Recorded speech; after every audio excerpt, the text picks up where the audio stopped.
আরে বাবা, আমি তোমাকে কতবার বলেছি যখন বাড়িতে থাকবো কল করবে না। তুমি কি জানো না আমার বাড়িতে বউ আছে? ও যদি জানতে পারে কি হবে ভাবতে পারছো? আচ্ছা আচ্ছা, ঠিক আছে, বাই। Love you two.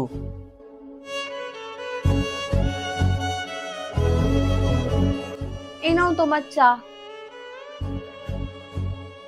তোমার সাথে না আমার কিছু কথা ছিল। হ্যাঁ, বলো। বেশ কিছুদিন ধরে দেখছি তুমি অনেক চেঞ্জ হয়ে গেছো।